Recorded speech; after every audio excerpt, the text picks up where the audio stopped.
नमस्कार दोस्तों, स्वागत है आप सभी का हमारे चैनल न्यू मोटिवेशनल लाइफ के एक और नए वीडियो में।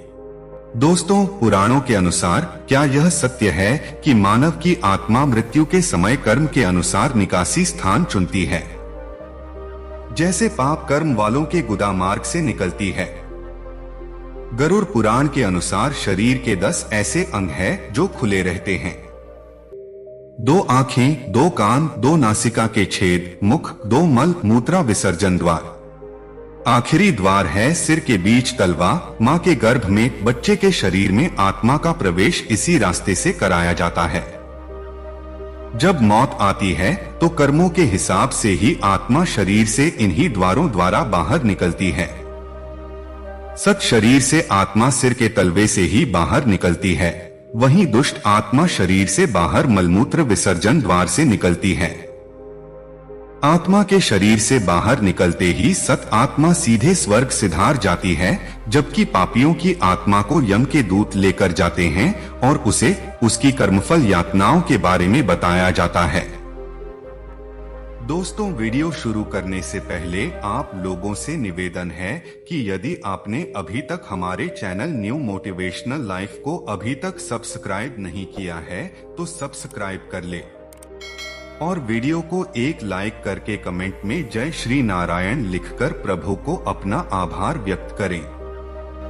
दोस्तों, आत्मा के आकार और रंग रूप के विषय में आपने भी कई कहानियों में विभिन्न तरह की बातें सुनी होंगी। वास्तव में आत्मा शरीर को छोड़कर बाहर कैसे निकलती है और आत्मा के निकलने के बाद शरीर में क्या बदलाव होता है, हमारे धर्म ग्रंथों में बहुत पहले ही बता दिया गया था, जिसे अब विज्ञान भी सही साबित कर रहा है।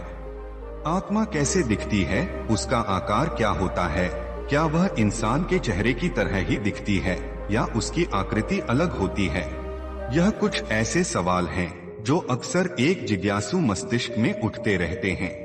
आपने भी कभी न कभी अपनी आंखों के सामने किसी की मृत्यु देखी होगी। मरणासन्न व्यक्ति के पास खड़े लोग उसकी मृत्यु होते हुए तो देख पाते हैं, लेकिन कैसे और कहां से प्राण शरीर को छोड़कर बाहर निकलता है, यह लोग देख नहीं पाते। शायद ही आपने कभी ये जानने की कोशिश की होगी कि आखिरकार ये प्राण अर्थात आत्मा शरीर से बाहर कैसे निकलती है। आज की वीडियो में इसी विषय पर बात करेंगे। वीडियो में आपको इस प्रश्न से जुड़े हर सवाल का उत्तर मिल जाएगा, जिसका वर्णन गरुड़ पुराण में किया गया है। दोस्तों, मृत्युलोक माया का जंजाल है। यहाँ पर जो भी व्यक्ति जन्म लेता है, माया से वशीभूत होकर अपने आंख के सामने प्रत्यक्ष प्रमाण होते हुए भी बुद्धि का सही प्रयोग नहीं कर पाता। मृत्यु मनुष्य के जीवन का वो कड़वा सच है जिसे बड़े से बड़ा ज्ञानी भी स्वीकार नहीं करना चाहता, जबकि यह सर्वविदित है कि एक दिन सभी को इस लोक को छोड़कर जाना होगा, और जो मनुष्य इस सच को स्वीकार कर परमात्मा के मार्ग पर बढ़ जाता है, उसका उद्धार होता है। आइए अब बिना देर किए हुए जानते हैं कि आत्मा शरीर से कैसे बाहर निकलती है और इसके पीछे की प्रक्रिया क्या है। गरुड़ पुराण के 9वें अध्याय में वैकुंठपति श्री नारायण ने इसका विस्तार से वर्णन किया है। मनुष्य के शरीर में 9 द्वार बताए गए हैं। आत्मा इनमें से किसी भी द्वार के रास्ते शरीर छोड़ती है। यह 9 द्वार हैं: व्यक्ति का मुंह, दोनों आंखों के छिद्र, दोनों कान के छिद्र, दोनों नाक के छिद्र, गुदा द्वार और मूत्र द्वार। व्यक्ति की आत्मा इनमें से किसी भी द्वार से निकल सकती है। यह व्यक्ति के कर्म निर्धारित करते हैं कि आत्मा किस द्वार से शरीर को छोड़ेगी। दोस्तों, पुण्य आत्मा के प्राण शरीर के ऊपरी द्वार से निकलते हैं। ऊपरी द्वार का अर्थ है व्यक्ति का मुंह, दोनों आंख, दोनों नाक और दोनों कान। ये 7 ऐसे द्वार बताए गए हैं जिनमें से किसी एक द्वार से पुण्य आत्मा के प्राण शरीर छोड़ते हैं, जबकि सिद्ध योगियों और ऋषि मुनियों के प्राण सर के ऊपरी हिस्से अर्थात तालू से निकलते हैं।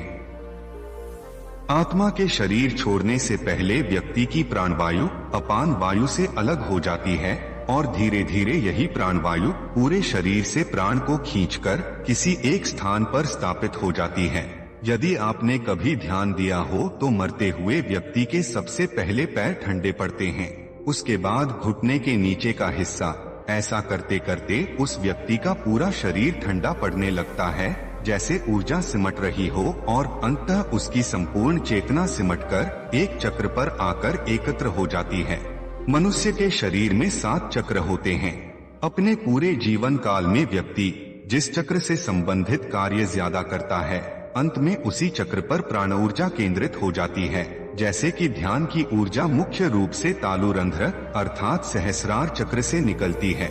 इसके विपरीत जो लोग अपनी पूरी जिंदगी ध्यान से दूर रहे हैं और जिन्होंने अपना संपूर्ण जीवन खान पान और सांसारिक भोग में ही बिता दिया हो, ऐसे व्यक्तियों की प्राण ऊर्जा पूरे शरीर से खत्म होकर मणिपुर चक्र पर केंद्रित हो जाती है। वहीं ऐसे मनुष्य जिन्होंने अपने पूरे जीवन में केवल संभोग के बारे में ही सोचा है और ऐसी ही क्रियाओं में लिप्त रहे हैं, ऐसे मनुष्य की ऊर्जा मूलाधार चक्र पर केंद्रित होकर अंत में शरीर के निचले द्वार से बाहर निकलती है।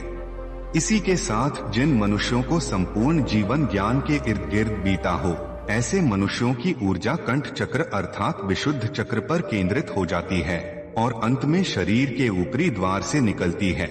जो मनुष्य अंतिम समय में अपने इष्ट या गुरु को याद करते हुए शरीर छोड़ते हैं, उनकी प्राण ऊर्जा आँखों से निकलती है। ऐसे मनुष्य जिनकी ऊर्जा सहस्त्रार चक्र से निकलती है, बहुत ही भाग्यशाली होते हैं, क्योंकि शरीर त्यागने का सबसे सर्वोत्तम मार्ग सहस्त्रार चक्र से निकलने वाली आत्मा को सीधे मोक्ष की प्राप्ति होती है। दोस्तों, प्राण निकलने के संदर्भ में और भी बहुत सी बातों का वर्णन गरुड़ पुराण में मिलता है, जिसके अनुसार प्राण त्यागने के समय मनुष्य को अन्न और जल का त्याग करना चाहिए और यदि संभव हो तो उसे आतुर संन्यास लेना चाहिए। आतुर संन्यास का अर्थ है एक ऐसा संन्यास जो सांसारिक जीवन से विरक्ति होने पर मानसिक रूप से तत्क्षण लिया जाता है।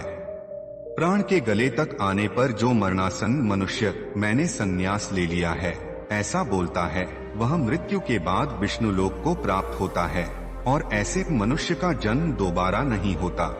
जो व्यक्ति मृत्यु से पूर्व कथित सभी कार्य कर लेता है, मृत्यु के समय ऐसे व्यक्ति के प्राण ऊपर के छिद्रों से सुखपूर्वक निकलते हैं। साथ ही योगियों के संदर्भ में गरुड़ पुराण में बताया गया है कि योगियों के प्राण तालुरंध्र से निकलते हैं। गरुड़ पुराण में शरीर से ईश्वर रूपी प्राण वायु के निकलने के बाद उस शरीर की तुलना एक ऐसे वृक्ष से की है जिसका आधार न होने के कारण वह गिर गया हो। गरुड़ पुराण में यह स्पष्ट लिखा है कि प्राण से मुक्त होने के बाद शरीर तुरंत ही चेष्टा शून्य, घृणित, दुर्गंधयुक्त, स्पर्श न करने योग्य और सभी के लिए निंदित हो जाता है। मृत शरीर की 3 अवस्थाएं होती हैं, कीड़ा, विष्ठा और भस्म।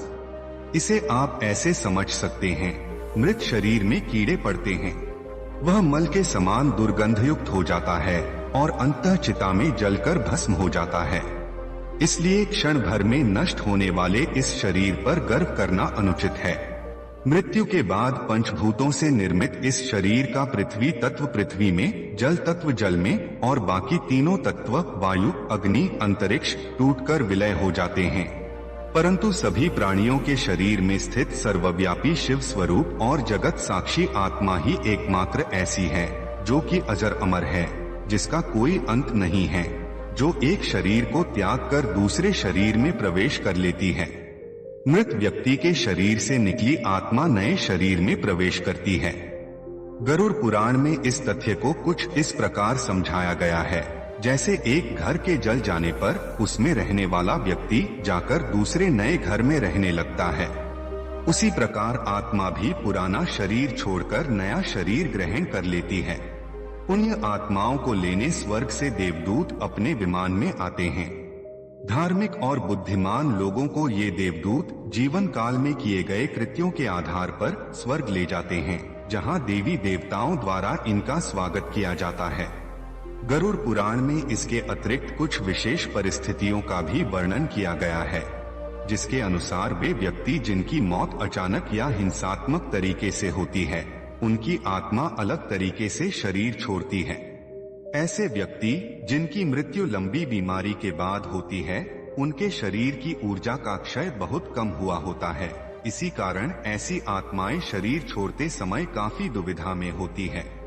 इसलिए ऐसी आत्मा का किसी भी अंग से निकलना वर्जित नहीं बताया गया है। दोस्तों, आशा करते हैं कि वीडियो अच्छा लगा होगा। मित्रों, वीडियो को लाइक, शेयर एंड चैनल को सब्सक्राइब करें। वीडियो को पूरा देखने के लिए बहुत बहुत धन्यवाद।